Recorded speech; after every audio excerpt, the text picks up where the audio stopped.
Meu nome é André Kateb, eu sou engenheiro responsável pela implementação do suporte técnico das aeronaves Diamond no Brasil. Eu estou aqui para falar um pouco sobre o motor dos Diamonds, que é os motores E4, fabricados pela Austro Engine, que são um pouco diferentes do que geralmente as pessoas estão acostumadas no mundo da aviação a pistão. Então, a primeira característica e mais chamativa deles é a economia de combustível, né? São motores com baixíssimo consumo horário, que queimam combustível Jet A, ou QAV, querosene de aviação. E por isso você tem um ganho tanto na economia no valor do combustível, como na quantidade de combustível que o motor de fato consome. Um outro diferencial desse motor é que ele é derivado de um motor automotivo. Ele é derivado de um motor automotivo da Mercedes, um motor 2.0, 16 válvulas. E como o pessoal fala lá na Austro, a Mercedes investiu milhões e milhões de euros para desenvolver esse motor. Então era um motor que já chega para eles com uma tecnologia e um nível de acabamento, de perfeição que não dá para ser melhorado. Então o que eles fazem na fábrica da Austro Engine é pegar esses blocos de motores da Mercedes e converter eles para uso aeronáutico, mudando o mínimo possível de componentes, visto que os componentes originais do motor são de qualidade excepcional. Então, como a gente disse, é um motor de 2 litros, 16 válvulas, ou seja, 4 válvulas por cilindro. Ele é turboalimentado com um intercooler e de injeção direta, ou seja, basicamente tudo que tem de mais moderno de tecnologia de motores a pistão. Então, falando sobre o sistema de combustível desse motor, aqui a gente tem a linha de alimentação de combustível. Ela vem de bombas elétricas que estão instaladas na nacelle do motor. Aqui é o sistema que a gente chama de baixa pressão de combustível, apesar dele operar em 4 bar, que seria a pressão normal de trabalho do sistema de combustível de uma aeronave a pistão, que eles vão chamar essa parte do sistema de baixa pressão. Então as bombas elétricas que estão na nacelle alimentam a bomba de alta pressão de combustível, a HPP, e essa aqui sim é uma bomba movida mecanicamente pelo comando de válvulas do motor, e ela aumenta a pressão do combustível de 4 para 1.600 bar, ou seja, na casa de 28.000 PSI. Por que precisa de tanta pressão de combustível? Porque a gente é um motor de injeção direta, ou seja, a gente precisa injetar combustível dentro da câmara de combustão depois que o pistão já comprimiu o ar lá dentro. Então esse combustível precisa de entrar com uma força muito grande. Essa pressão, essa grande pressão de combustível também ajuda o combustível a atomizar quando ele sai do bico injetor. Isso gera uma queima mais limpa, que não só gera menos resíduo e menos CO2 para a atmosfera, mas também gera uma economia de combustível maior. Então, o combustível, depois de pressurizado pela bomba, ele é distribuído pelo common rail para os 4 bicos injetores, um bico para cada cilindro, e o combustível que sobra, ele vai para a linha de retorno. Como esse combustível foi pressurizado a até 28.000 PSI, ele volta muito quente. Então, antes dele retornar para o tanque, ele vai passar por um radiador de combustível instalado na nacelle e vai baixar a temperatura dele para casa de uns 60 graus antes de retornar esse combustível para o tanque. Isso gera uma característica interessante nesse avião, que é ao longo do voo você vai perceber que a temperatura de combustível na asa vai subindo, porque como o combustível que retorna ainda retorna na casa de 60 graus, ele vai aquecendo o combustível que tem dentro da asa. Sistema elétrico do motor. Então, nós temos um alternador montado em cada motor. Cada alternador tem capacidade de suprir a energia elétrica da aeronave por completo, no caso das aeronaves bimotoras. No caso das aeronaves monomotoras, aí é somente um alternador mesmo. O sistema de óleo é convencional, da mesma forma que você encontraria em qualquer motor desse tipo.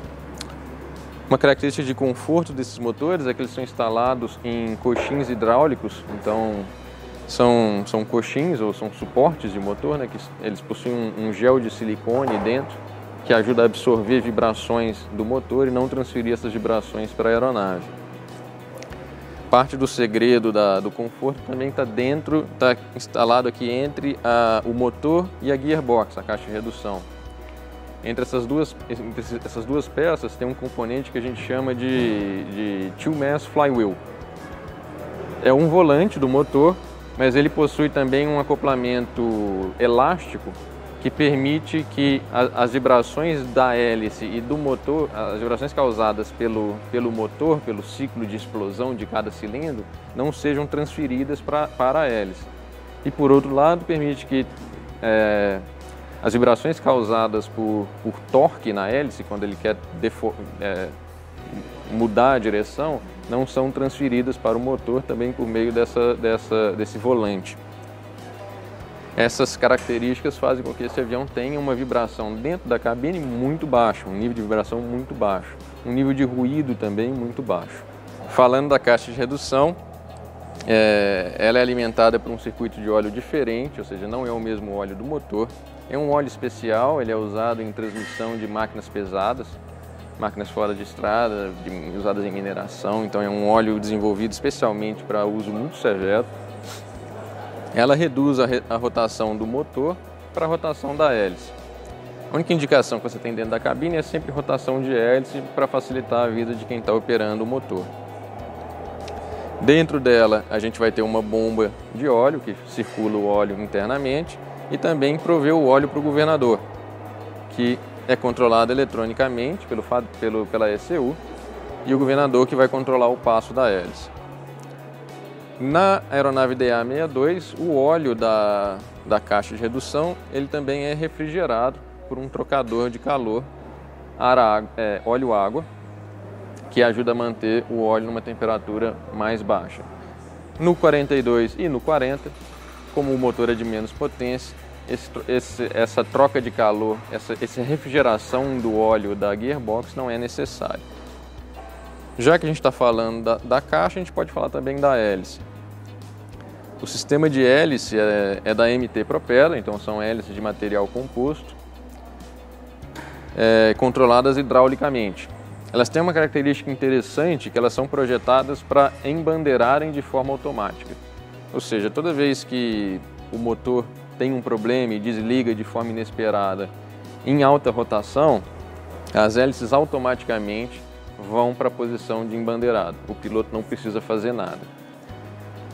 Quando o piloto quiser tentar religar aquele motor novamente, a gente tem aqui um acumulador hidráulico que consegue pressurizar o óleo para o governador e permite que, quando você acione a chave dentro da cabine para religar o motor, a hélice desembandere automaticamente. Então é uma operação muito simples e muito segura. Falando agora também sobre o sistema de arrefecimento. Então, por ser um motor de origem automotiva, obviamente aqui nós vamos ter um sistema de arrefecimento à água. Então aqui a gente tem um tanque de expansão para mistura de água e aditivo, né? E ele vai circular a água dentro do motor e vai circular também pelo radiador. Ele tem uma válvula termostática que é controlada pela ECU e que vai garantir que o motor está sempre na temperatura de funcionamento ótimo. Então, enquanto está frio, ele circula a água somente dentro do motor. À medida que essa água aquece, ela começa a abrir e liberar a água para circular pelo radiador para baixar a temperatura. Grande vantagem disso é que você não precisa preocupar com descidas rápidas. Como a ECU controla a temperatura da água e caso o radiador esfrie muito rápido, ela consegue fechar esse circuito e manter o motor quente, não tem risco de trincar bloco numa descida rápida, não tem risco, é muito mais prático para quem está pilotando, porque o piloto não precisa se preocupar com isso. Ele pode simplesmente iniciar a descida e não se preocupar com a temperatura do motor nem na temperatura do ar. Falando agora sobre o circuito de ar do motor, né? Ou seja, a sobrealimentação dele. Então a gente tem aqui a turbina, que é alimentada pelos gases de escape, e ela aciona o compressor. O compressor ele pega ar do filtro de ar. Aqui a gente tem uma válvula de ar alternado, então caso o filtro esteja impedido, o piloto pode abrir a válvula de ar alternado, vai começar a puxar ar não filtrado de dentro do capô. Então aqui a gente tem a entrada de ar, a turbina comprime esse ar, ela vai comprimir até aproximadamente 3 bar, ou seja, é uma pressão bem alta. Esse ar esquenta quando é comprimido, então ele sai e vem para um intercooler.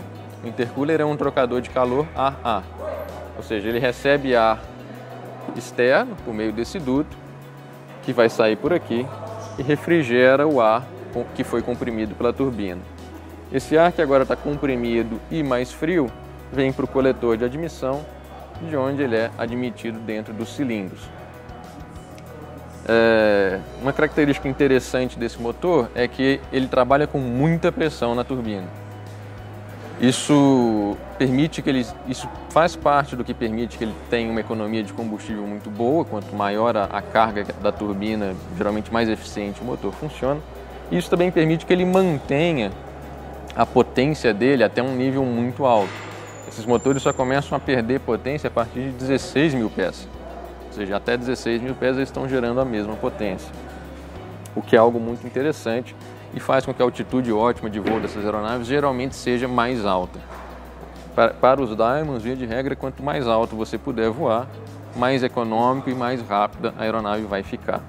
Então, aquecimento de ar de cabine, outra diferencial desse motor, como ele tem um circuito de refrigeração por água, ele também não aquece o ar da cabine usando o calor dos gases de escape. Ele tem um pequeno radiador aqui, que está ligado no circuito de refrigeração do motor, ou seja, ele está sempre recebendo água quente, e uma entrada de ar separada, que vai receber esse ar. Ele vai ser aquecido quando passar por esse radiador, e daqui tem uma válvula que ou vai jogar esse ar para fora de novo, ou vai deixar esse ar entrar dentro da cabine. Lá dentro da cabine você vai ter a função de aquecimento e também de degelo do para-brisa, conforme a necessidade. E agora falar da parte talvez mais chamativa desse motor, né? Que é o fato que ele é controlado por um FADEC ou uma ECU, que significa que ele é controlado por uma unidade de controle eletrônico. Cada motor tem o seu próprio FADEC, ou ECU, e cada ECU tem 2 canais. Os canais são completamente independentes. E cada ECU também é alimentada por um conjunto de baterias de emergência que são desvinculados da bateria da aeronave, ou seja, tem mais um conjunto de bateria de emergência só para garantir que o FADEC sempre vai receber energia para poder manter o motor funcionando. Como a gente tem dois canais dentro do FADEC, a gente vai ter sempre 2 conjuntos de sensores no motor. Então aqui é um belo exemplo. Nós temos o sensor de temperatura do ar de admissão do canal A e do canal B. Sensor de pressão de admissão do canal A e do canal B. Estão na mesma posição, mas são 2 sensores distintos, de forma que eles conseguem comparar os dados e interpretar qual sensor está ruim ou se aquele canal está ruim. Caso a ECU detecte que um dos 2 canais não está fazendo um bom trabalho, ela automaticamente transfere o controle do motor para o outro canal. E a ECU controla basicamente tudo desse motor. O software da ECU ele foi desenvolvido pela Austro Engine junto com a Bosch. A Bosch é quem faz o software da injeção original desse motor, quando ele é instalado numa Mercedes, e eles refizeram o software junto com a Austro Engine para adequar a programação para o que agora esse motor está fazendo agora, né, para aplicação aeronáutica. Então a ECU vai controlar a sua pressão na turbina por meio do controle da wastegate. Então a ECU vai sempre controlar a pressão na turbina para garantir que seu ar está entrando no motor com a pressão ótima para aquele regime de trabalho. A ECU vai controlar a injeção de combustível no motor, ou seja, ela controla individualmente cada um dos 4 bicos. E é tudo muito rápido, porque agora é um computador que está controlando isso. Para você ter uma ideia, em cada ciclo de combustão, ou seja, cada vez que o pistão vai subir num ciclo de combustão, o FADEC faz 6 injeções individuais de combustível. Ele é programado para saber exatamente em qual posição do pistão ele tem que injetar e quanto combustível ele tem que injetar para gerar a máxima eficiência.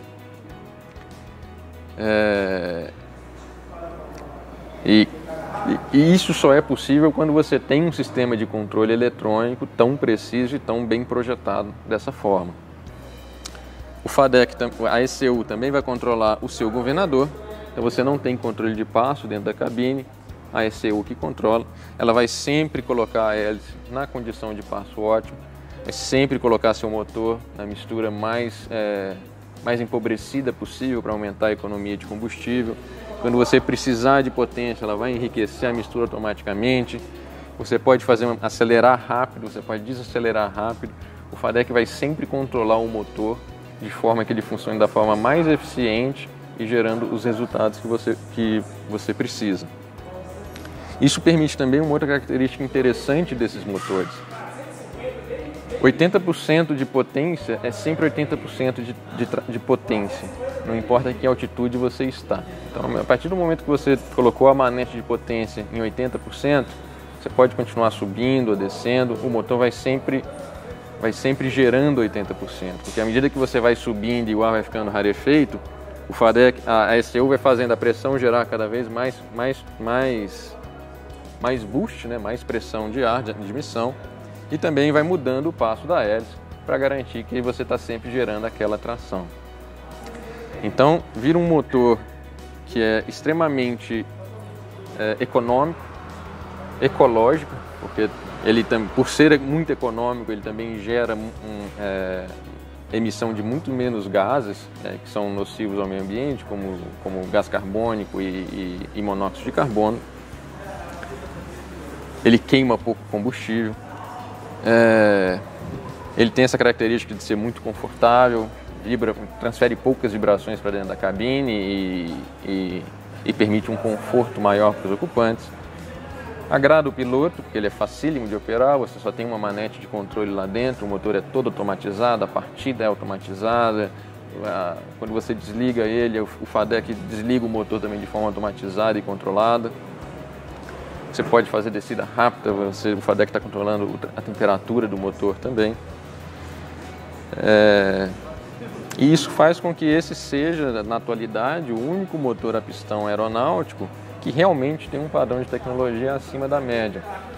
É diferente do que existe no mercado, do que geralmente existe no mercado, e explica boa parte também do sucesso das aeronaves Diamond. São motores que só são encontrados em aeronaves Diamond. A Austro Engine é uma empresa que é subsidiária integral da Diamond Aircraft. Eles só fabricam motores para os Diamonds. E a Diamond sempre projeta as aeronaves dela para funcionar com esses motores. Então essa aeronave foi projetada ao redor desse motor. Então o casamento entre a aeronave e os motores também é algo que é fora de série. Não é o caso onde um fabricante projetou uma aeronave e foi escolher no mercado que o motor estava disponível. Aqui nós temos um fabricante que projetou um motor e depois projetou uma aeronave para casar perfeitamente com aquele motor. Igualzinho equipes de Fórmula 1 fazem. A Ferrari e a Mercedes fabricam o próprio motor, fabricam o próprio chassi. Essa é a linha que a Diamond segue e ajuda a explicar aí o sucesso das aeronaves.